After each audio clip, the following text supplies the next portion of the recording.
सच्चिदानंद सद्गुरु साईनाथ महाराज की जय। ओम साई राम। मित्रों, आज का ब्लॉग आप सभी हमारे साईं परिवार के लिए विशेष लाभकारी और कल्याणकारी है, क्योंकि आज के ब्लॉग में हम अपने साईं परिवार के लिए साईं बाबा के बताए मार्ग पर कैसे चल करके आपके जीवन की समस्त बाधाएं समाप्त होंगी और आपके जीवन के हर कार्य में आपको सफलता कैसे प्राप्त होती है, सबसे पहले इस चीज़ को जान लेना ज़रूरी है। क्योंकि बहुत सारे ऐसे साईं परिवार हैं जो साईं बाबा की पूजा करते हैं, लेकिन कुछ ऐसे कार्य हैं जो साईं बाबा अपने व्यक्तित्व से, अपने कृतित्व से आप लोगों को शिक्षा देते हैं, उन चीज़ों को हम नहीं कर पाते हैं। जैसे साईं सच्चरित्र आप पढ़ते हैं और साईं सच्चरित्र में जो बाबा की समस्त लीलाएं हैं, अगर उन चीज़ों के सार को हम देखें, जैसे कहा गया ना कि साधु ऐसा चाहिए जैसा सूप शोभाए, सार सार को गह रहे थोथा दे उड़ाए।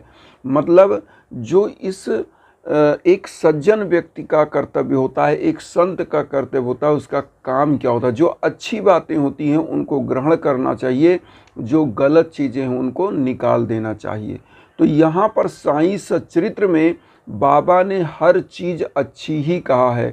अगर हम उनमें से कुछ चीज़ों को ग्रहण करें, जैसे बाबा को आपने देखा होगा कि जो भिक्षा मांगकर वह लाते थे वह लोगों को बनाकर खिला देते थे। मतलब यहाँ पर क्या है कि ये नहीं कह रहे हैं कि आप अपने घर का सब धन लुटा दीजिए।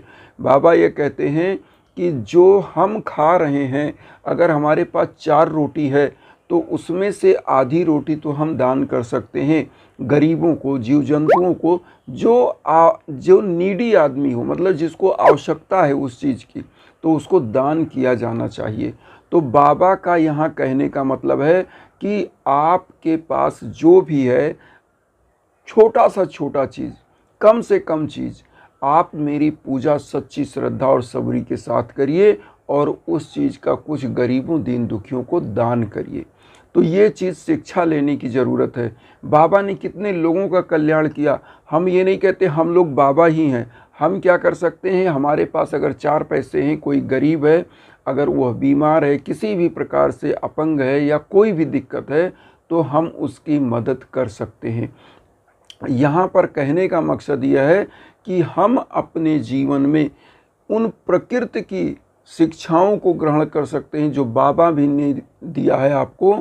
कैसे? जैसे प्रकृति में आप देखते हैं पेड़ है, आपने पेड़ लगाया, लेकिन पेड़ अपना फल जब देता है तो खुद नहीं खाता, वो आपके लिए होता है, उसकी लकड़ी तक आपके लिए होता है, उसका ऑक्सीजन भी आप लेते हो, जो भी हवाएं चलती हैं, जो भी चीज़ें वह आपके लिए हैं। आज जब गर्मी का वातावरण आता है तब आप उस पेड़ को याद करते हो।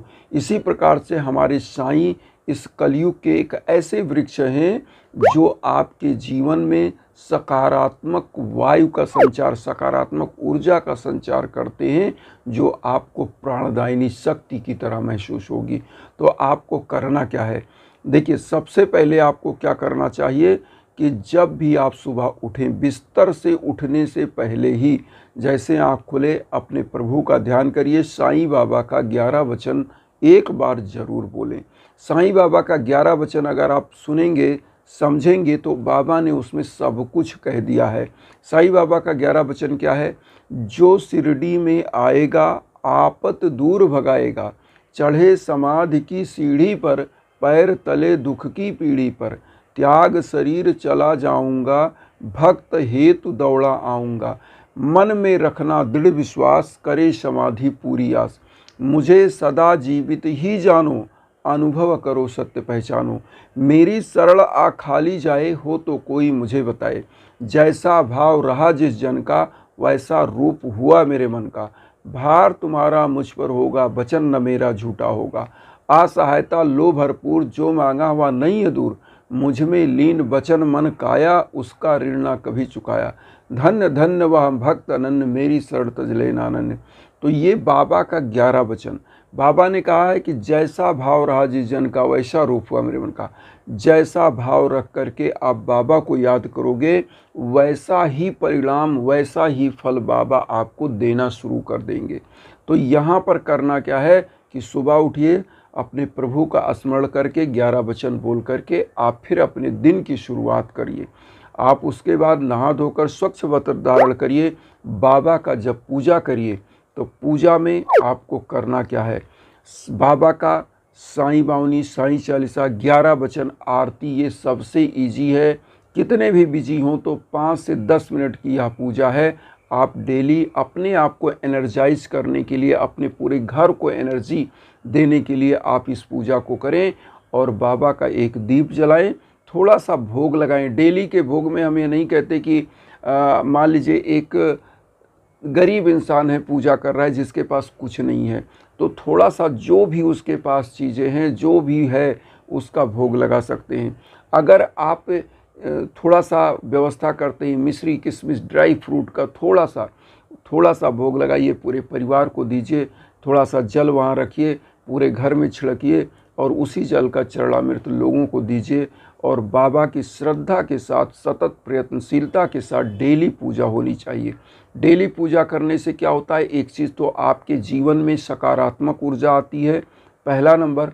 दूसरा, जिस घरों में साईं बाबा की जो सदगुरु हैं, जो इस कलयुग के महान गुरु संतों में से एक संत हैं साईं बाबा, उनकी पूजा करने से आपके घर में सकारात्मक ऊर्जा आती है।